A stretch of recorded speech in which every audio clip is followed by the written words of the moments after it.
Welcome here to the Gamma Project. My name is Justin McGuire. We're back again once with Ben Cornish, all the way from Bristol, UK.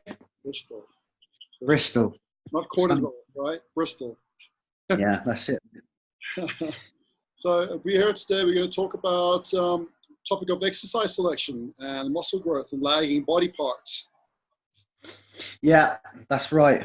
Lagging body parts being my legs, quads, hams, and calves.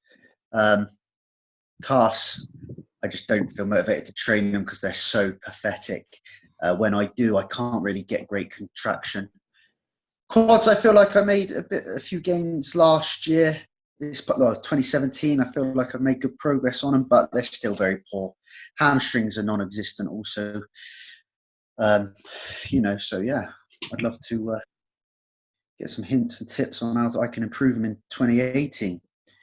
Well, Ben, for many years, I was the epitome of an American weightlifter. And what I mean by that is for quite a few generations, if you went to an American gym, you see these guys with big upper bodies and these small little pencil legs. As much as I trained my legs, that was me. My legs started growing a lot when I started to incorporate stretching. But when I say stretching, I think a lot of people misunderstand as to what the intention is behind stretching. Simply just putting yourself in position and hoping the muscle will lengthen can sometimes be a bit futile.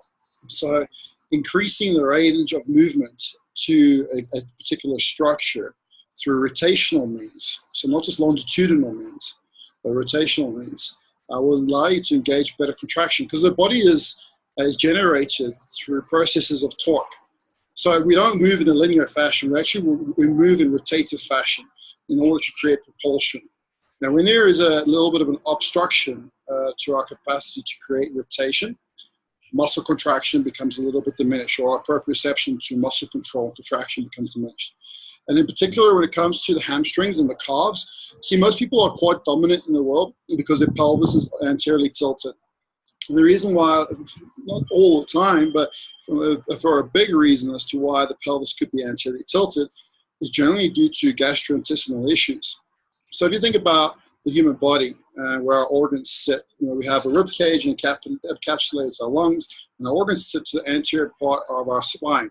So we have all the musculature on the back of the spine, which helps us to stay upright and erect, and then all our vital organs are in the front. Now, if you think about how a building structure would be held up, if there would be an element, say now this is our spine, and we have our organs here, and we have our extensors here, our spinal extensors here. If there is an element of distension here, so in other words, all the tissue that's around the front of our torso pushes our body in this position, we have issues of lordosis and issues of kyphosis coming through, right? Which means curvature of the thoracic spine or excessive curvature of the lumbar spine.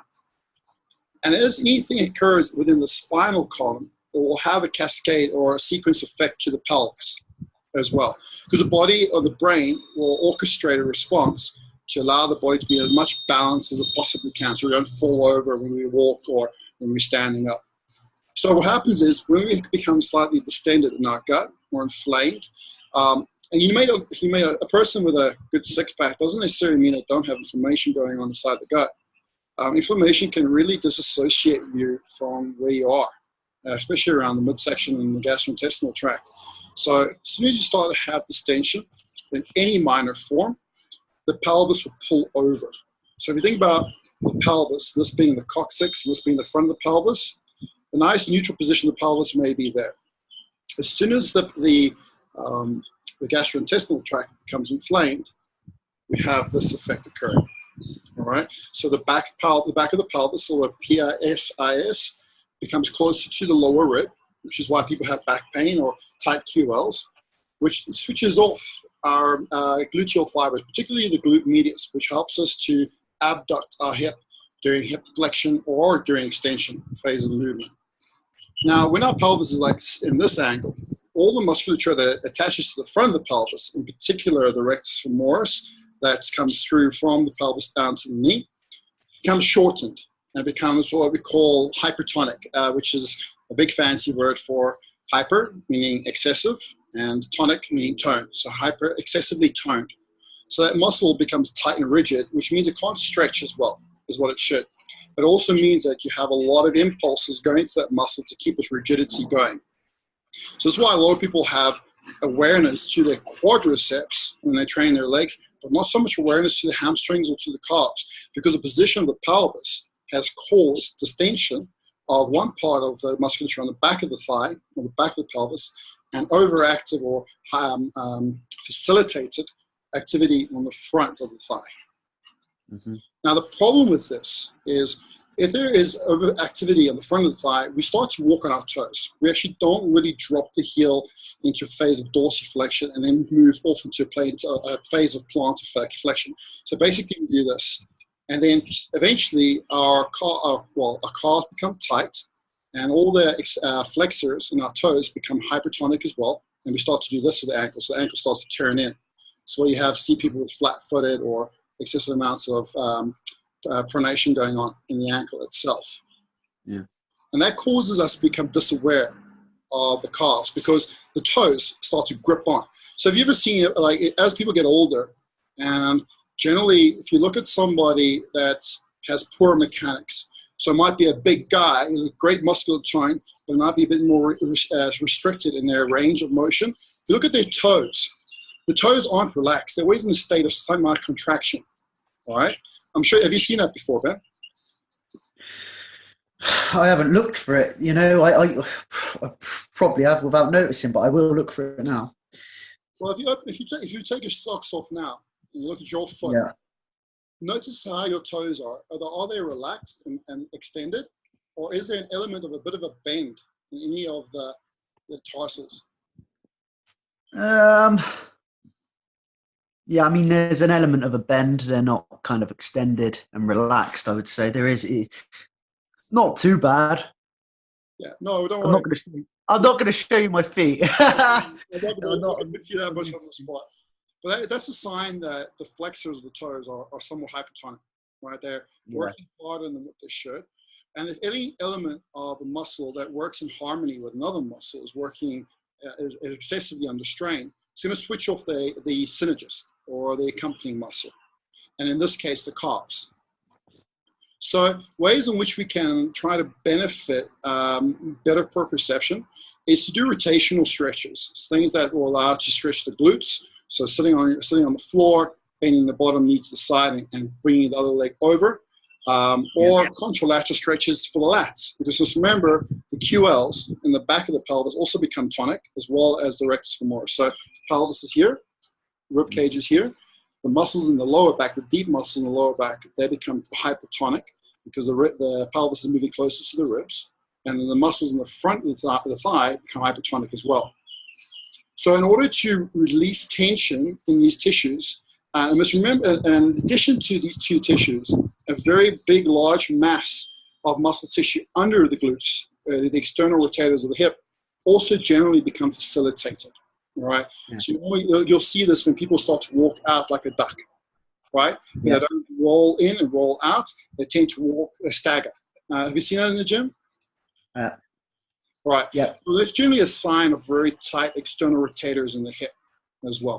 Do you suffer from that, Ben? When you walk, do you find? I think I do. I think when I'm standing, relaxed, I tend to stand slightly duck-footed, and it pisses me off. Excuse my French, but I don't like how it looks in other people, and I'm very conscious of it in myself. But yeah, I do see it a lot, and I think I probably am a little bit like that as well. Well, a lot of people are, so you're not alone. I think most people are. It depends. I mean, normally the position of the foot would be at 5 degrees externally rotated. That's the anatomically neutral position of the foot. But from going from this position to this position, there's an excess amount of rotation going in the femur.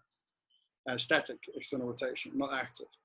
So in order to alleviate these symptoms, the stretches which I showed you before on the email thread on on recovery days, those particular stretches are focused directly toward contralateral stretch of the lats, which open up the QLs, as well as rotational stretches for the deep fibers in our glutes.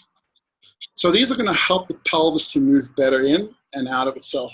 And when we are able to control the femur as to how much it internally rotates and how actively it can, actively is the key word, externally rotates, we reduce the amount of torque going through to our knee. Because the knee as a joint is more of a stabilizing element than a mobilizing element when it comes to movement itself. All right, so generally we should be creating propulsion through activity in the hip. I'm not saying the knee doesn't have any involvement in mobilization, of course it does.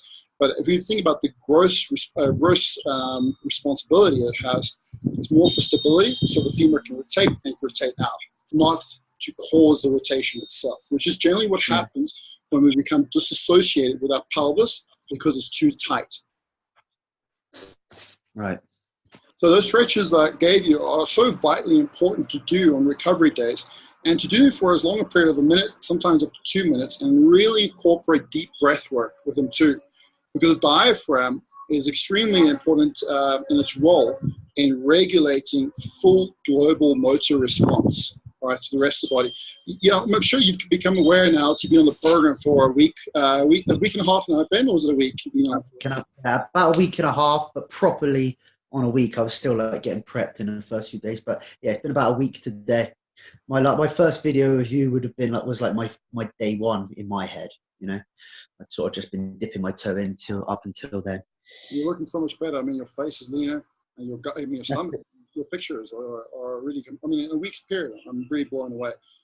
But probably what you've noticed now is that the body doesn't work in singularity. It works in a global fashion. So if something's not going on in one part of the body, it's going to have an effect on, even if you're trying to grow local muscles. So now you're trying to train your biceps, but your pectorals are so tight and your traps are so tight that during even this elbow flexion, the stability in the shoulder required to isolate pure bicep involvement, elbow flexion becomes diminished. So then you start to strain all the other tissue around it. You may strain the forearms, you may strain the tricep tendon, you may strain the brachialis underneath the bicep brachii, working harder than what it should. You may even strain your neck, trying to just create more stability in the scapula because it doesn't know what's going on when you're changing the load parameter from toward your center of mass and then again away from your center of mass.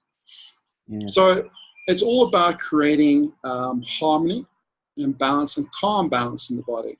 So if you are walking and you feel like you're just dragging through mud, or it's a chore just to have your normal gait going through, a simple strategy of precise type of stretching, not just stretching, but also with the right type of intention, knowing where to create compression, where to create stretch, and also very important, like I mentioned before, diaphragmatic breathing, deep diaphragmatic breathing.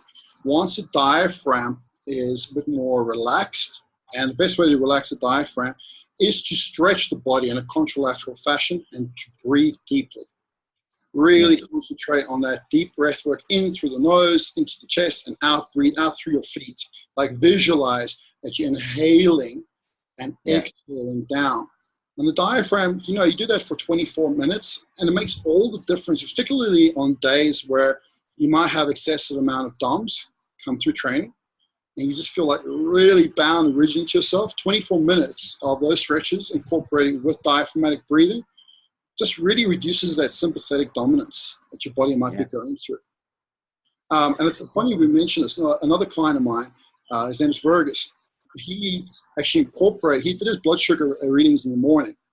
And his blood sugar readings came out about 5.7. And then directly after doing the blood sugar reading, without eating anything or taking any supplements, he just incorporated the stretching drill that I gave him with diaphragmatic breathing, as well as the positions. After having done that for 24 minutes, it dropped down to 4.7. Okay. Wow. It shows you the power of oxygen exchange, firstly, as well as the power of just being able to take oxygen and also create more circulation and relaxation to the tissue. I think a lot of people are focused on how much hard they can contract the muscle, but not enough attention has gone into how much they can relax the muscle after contracting it. And a muscle is only beneficial to you as much as you can stretch it. You can't stretch a muscle actively. And I'm not talking just about, everyone goes on about full range of motion. And I have a bit of a problem with that because full range of motion is great if you have active control to that full range of motion. But if you're just dropping, like you see it in the squat, you see it in the bench press, if you're just dropping your bum to the floor, without considering where the position of your spine is, where the pelvis is, if it's tucking underneath or if it's keeping in a nice stable position, allowing the femur to do the work rather than the lumbar spine and all the ligaments in the sacroiliac joint, then you're just setting yourself up for more hypertonicity. All right, so active range control goes a long way of creating a stretch reflex reaction in the body. So I don't know if you're aware of what that means, a stretch reflex reaction. No, it's not familiar with me previously. No. Okay, so stretch reflex reaction basically works with the muscles and the tendons. And what happens is when you actively able to contract and relax a tissue within its active range through control. And when I say control, without strain, all right, so not massive strain, what happens is the tissue becomes a little bit less hyper-responsive and a little bit more relaxed. You have greater active range come through it and coupling more balance signals from the muscle to the brain and from the brain back down to the muscle again. And you can do this if you incorporate an active range of motion into your exercise regime rather than just dropping down into the squat or dropping their bar to your chest, not considering exactly where the internal or external rotation capacity is happening in your shoulder. So that's why tempo training is so beneficial for the preservation of your body for the long run, because you have to be under complete awareness and control of how you're shifting weight, rather than letting weight just shift you. And weight will just shift you. Like the forces of gravity, particularly when you have an increased amount of load and increased amount of momentum into your movement, gravity will pull you into that full range, but it's not necessarily going to be the best full range possible because the stabilizing components may be switched off and you may be utilizing more connective tissue to create a rebound or a negative stretch reflex reaction to the detriment of your tissue, muscle tissue in the long run, and particularly to your joints. You can see it often, time and time again, in guys who are lifting 300 plus kilos that don't have good form. There are guys out there really, really strong, have fantastic form, lifting these crazy amounts of weights, and I have a high amount of respect for these superhumans. But a lot of guys out there that embark on powerlifting or even bodybuilding, they don't necessarily take into account their control, particularly in the stretch phase of any movement. And what comes from that is, you'll get away with it. You may get away with it for a year, 10 years. But eventually, as you can notice with a lot of professional bodybuilders, particularly of the new generation of big mass monsters, you can have issues with your spine. And that's not fun. I mean, I'm sure you can name a few bodybuilders in your hand that have gone for some type of reconstructive surgery, hernia surgery, just to name a few, let alone the knees and the ankles, everything else, just around the spinal column. And as soon as you start to create damage around the spinal column, the knees, the ankles, hips, to a certain point, you can really come back from an injury or from a strain. But once the spine starts to go into serious damage, or even marginal damage, it's extremely difficult to get the body back into a state of equal balance or optimal balance.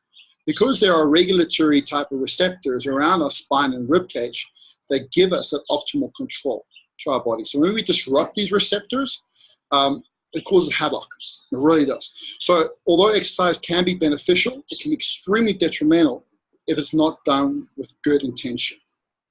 So a take home for us is prepare your body for exercise. So when you get in the gym and you find it hard to get into a squat position, a lot of people are against stretching before exercise. They say there's no benefit to it, or they say it relaxes the muscle, switches the muscle off. Yes, it actually does switch the muscle off to a certain extent, but it's not necessarily to your detriment. Sometimes an overactive muscle that has a subdued amount of activity coming to it is to the benefit of a more complete and controlled motion from better muscle contraction and optimal and subsequently muscle growth or hypertrophy. Yeah. Oh, thank you. That is, an eye-opener. I've got a bit of soft tissue work going on tomorrow. I've got 45 minutes with someone. Looking at my, you've seen my pictures and I've mentioned a few of my issues. Anything that you reckon I should get into particularly look at? I mean, I've got a shoulder injury. I think it's shoulder impingement. I can't, whenever I try and press, chest press or overhead press anywhere from this sort of direction, it really gives me grief. In my rear delt area on my right, coming through into my front delt, that's where I'm going to tell him to look at and work on. That's what I did last week. But no, I would disagree. I would disagree. The reason why you feel strain in these areas is because the muscle has been overstretched. All right. So, okay. if looking at your photos and looking at the anatomic, well, just putting your photos in a little software program I have that assesses angles within the biomechanics. It seems as though you have a little bit of a wing scapula, not excessive. Yeah, very much. Scapula. Now, generally with a wing scapula, there are a few tissues that can cause this issue to arise. Namely, however, is the subscapularis, which is a muscle just underneath the scapula. So, and then in addition to that, things like the pectoral minor, as well as the bicep too. The bicep, particularly in the bicep tendon, up underneath the shoulder itself, in the point of origin. So, I wouldn't say this tissue here is being strained because it's being excessively stretched, because the tissue in the front of your shoulder and underneath your shoulder blade is excessively toned. So in order to alleviate tension here by an overstretch, we release tension in the pec minor, as well as the pec major and the bicep tendon area, and then going over in the pec. I'll get into Polaris. Okay, cool. All right, I'll get him to do that then, because that's where the pain is, and it's been relieved since my last session with him, and he did stretch out my pec. He's a pretty good guy, to be honest, and the pain has sort of gone by about 80% as I walk around. But this is a problem I've had for about 2 years. It will come back. It's like, but it relieved it for now. But it is there, and it's quite preventative during sessions as well, when I'm training. But obviously, the wing scapula I've always had as well. You can get rid of it, but your wing scapula is also once again coming from a displaced position in the spine. And now that you're on the gut protocol, I don't know if you noticed, but from your first picture to your second picture, well, the second lot of pictures, particularly today, you notice where your abs have become. Yeah. Now, not because you've lost an abundance of body fat in a week, although I'm sure you've lost some. It's to do with the fact that your mechanics are improving because you haven't got as much inflammation occurring in the small intestinal tract. Yeah. So because the small intestine is not so blown out and pulling your spine over into itself, the spine is relaxing and the abs are extending. Now, can you imagine? Now, so the shoulder blade's on the back here, right? Yeah. And our abs are here. So when the abs are crunched over, the shoulder blade will pull up and over. Uh-huh. When we address gastrointestinal issues, all of a sudden we get a lengthening effect here, and the shoulders come back into a nice neutral position. So you'll find that you can cope with this, and you can actually probably alleviate your symptoms to bare minimum, so long as you start to work on your internal health, which is what we're doing now. And then, sorry. Go ahead. I was just going to say, my wing scapulars are something that really bother me, the way they look, and it kind of concerns me that when I step on stage next year, real low bodies of level fat, well, as low as I can hope to get. How that will look with like wing scapulars. Well, I struggle to even. Funnily enough, I struggle to contract my left lat as well, or like in a lat spread, I struggle to not contract it, struggle to spread it. In a lat spread, it seems to like tuck up under my armpit. If you're looking at it from face on view, it's frustrating. But my right is the same, but they're both winged. It's kind of like something. Exactly that. So the words that you used there were under your armpits, right? And that muscle which I'm referring to right now, the subscapularis, is exactly where it is. It's basically the scapula and armpit. So if you're trying to do a lat spread and get your lats out, there's something restricting there. That's what's going to happen. That's what's going to happen to your lats. Once you open up the subscapularis and you free of tension, the scalenes, the pec minor, and the bicep, you get that extra pop coming out of your That's exactly how it looks. So what you just did there. So I'll be spread, but my left hand side will be tucked up in. Yeah, it's like basically causing counter strain in your body, not allowing you to get that optimal stretch of the lat, because the lat spread is like flaring and opening the lats as much as you can. Yeah. But so the lats also work as extensors, but as well as medial rotators in the end range of their motion. Now, if your medial rotator is tight, and if you do a lat spread, you're almost in a medially rotated position for the lat, not a laterally rotated position. So over here, you're more in a laterally rotated position. As you come down, so now you're doing a straight on pull down, that'll be more lateral. As you're coming through, you become more medial in the shoulder rotation. All right. Now, in this position, we're doing a lat spread. You're in a medially rotated position already. But if the synergist to the lats, which can be the subscapularis in certain phases of movements, is tight, it's not going to allow the lats to stretch or to show your muscular development. Now, it's very important to note, though, that a local issue around the shoulder, you're dealing with the symptom of freeing of the subscapularis might be all good and well. But more importantly, the fact that you mentioned that your feet are pressed out like a pigeon foot might be a sign that we need to free off tension in the hip. So when you go and see your therapist tomorrow, is it more your right side or your left side that's a problem? My right shoulder's the problem. Okay, right. But at the moment, I don't want to open another can of worms because we're on a time budget. But at the moment, I've got like a pain I can't really locate. It feels like a nerval pain on my left outer, like femoral cutaneous. That's what I was going to go to. So more than likely, what's happening is your femur on your left side of your hip is probably in a state of slight internal rotation because the adductors are holding on for dear life. Because your external rotators, namely probably the piriformis amongst the other group of external rotators. I always remember the external rotators in hip as PGOGO Q. Piriformis, obturator, externus, gemellus, and superior, obturator, internus, gemellus, inferior, and quadratus femoris. So PGOGO Q, right? Now, those are normally a little bit... Don't worry about that. I just thought I always thought it was funny. PGOGO Q, right? These things you remember when you're studying.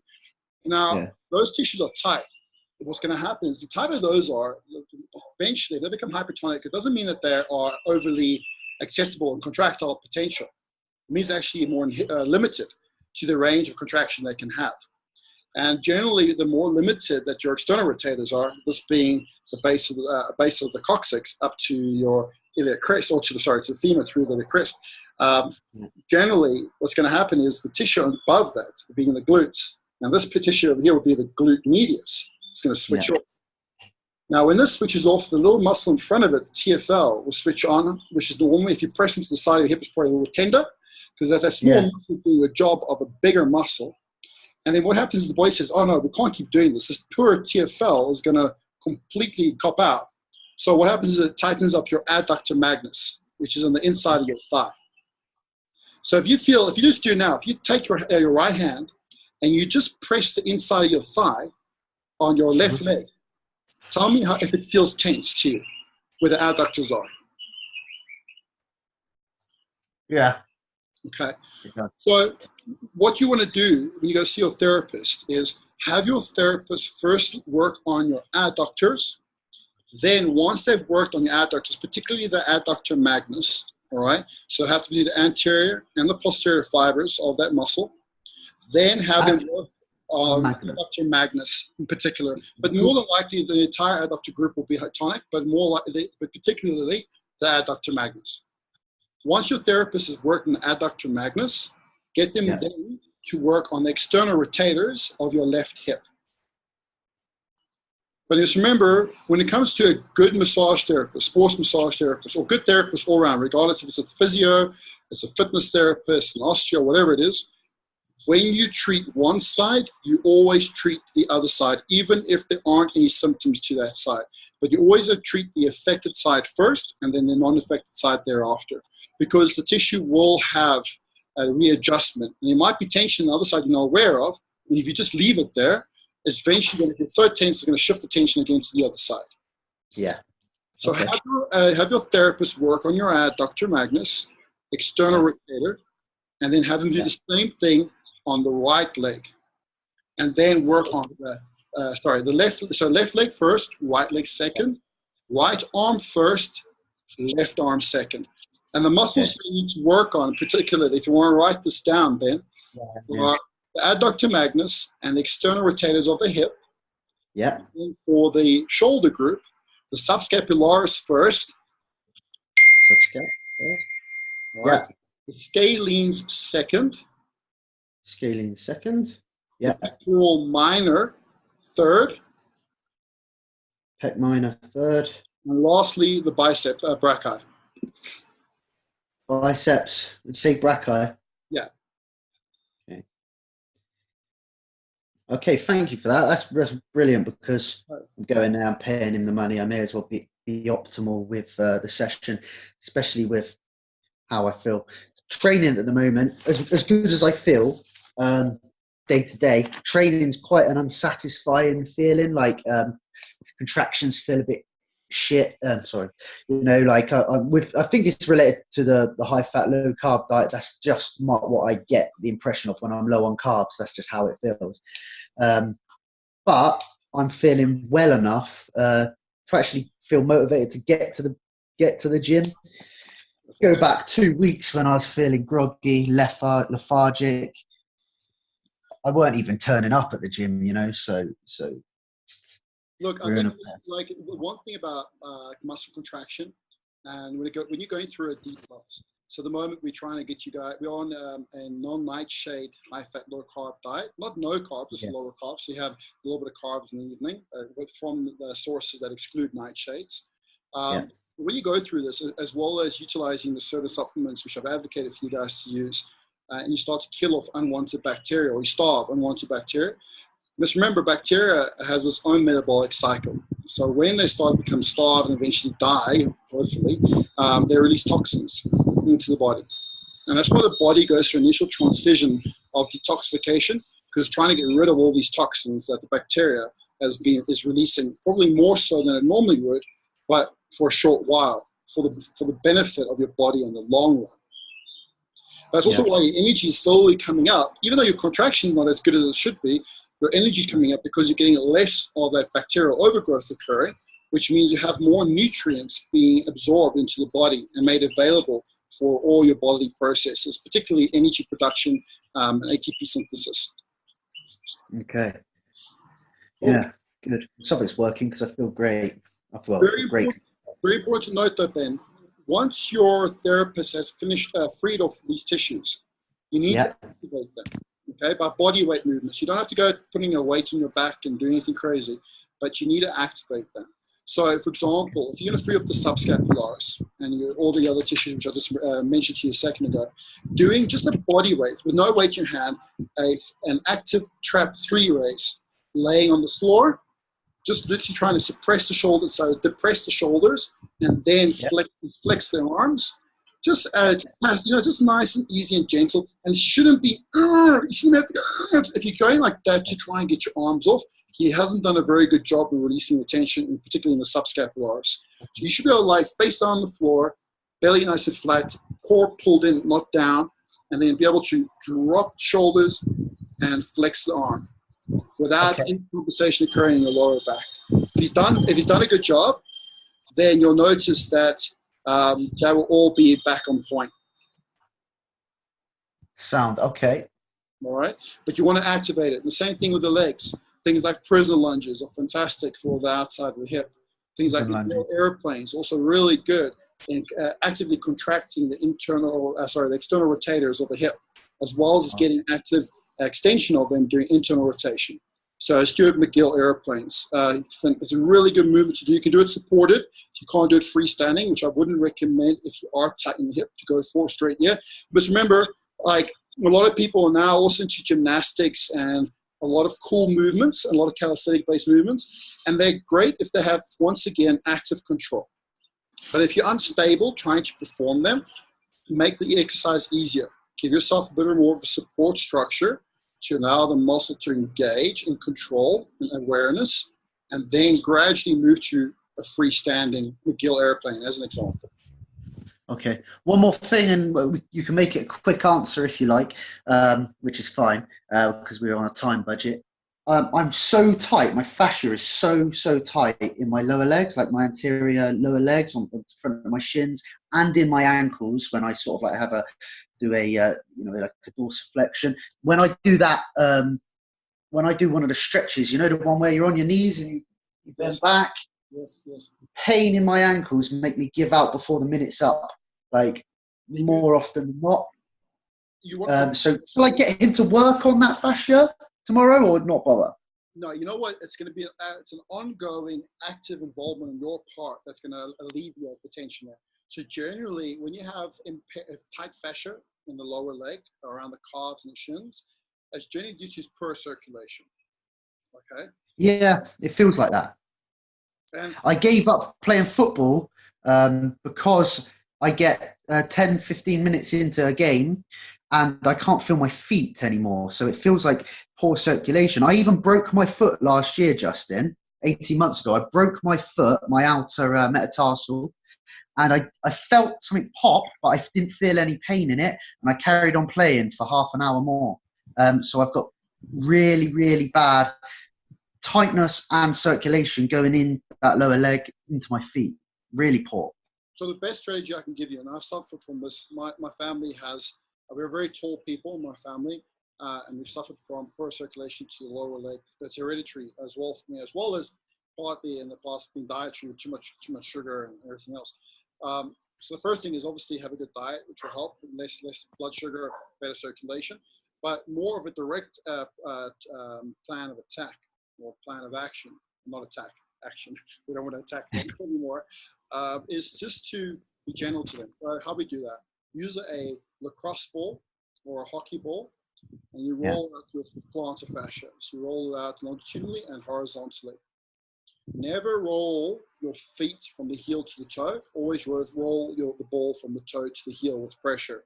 So once you get to the heel, alleviate the pressure, reposition the ball closer to the toes, and then roll the fascia again. Oh, okay, because I have done that before, but I didn't know that part of it. So that will loosen off the plantar fascia, which has massive effect to the lower leg. That's the first call of action. The second call of action, what you could do, which helps a hell of a lot, is take a topical magnesium. Poliquin Institute probably has the best one that I've tried. I've tried many, but theirs is probably also the most expensive, but it works the best out of all of them. Topical magnesium, and you put it on your legs before going to bed. What are you calling that? Topical magnesium? Topical, topical because you put it on your skin. Yeah. So it's a transdermal solution. And rub that on my leg, yeah? And so you said it's the most expensive ones, but what is it? What's the product name? Topical magnesium, transdermal. Yeah, it's from Poliquin Nutrition. I think it's called Topical Mag. I think that's all to name it. But it's from Poliquin Nutrition. It's really good.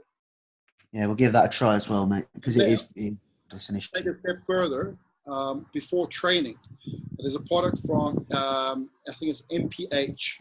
That's called Vasoburn. It's a capsicum based topical solution. So it basically allows massive amounts of vasodilation into the tissue. They say it helps fat burning. Okay, I mean, indirectly it could, because it increases circulation. Obviously, more circulation, activity of hormone sensitive lipase and all those enzymes that can be activated through training, not by itself. But what it really does, it burns, especially if you're not used to it. The first 3 times you put it on, it really burns. But I'll tell you what, once you've gone into about 5 or 6 minutes into it, the burning sensation kind of settles enough for you to be able to actively exercise. And the training sessions you get in terms of alleviating tension in your ankles and your knees is 10 times better. I really, really swear by that product. When I start to get tension around my knees, because I don't have so much tension on my knees anymore. I used to have terrible knee pain when I was younger.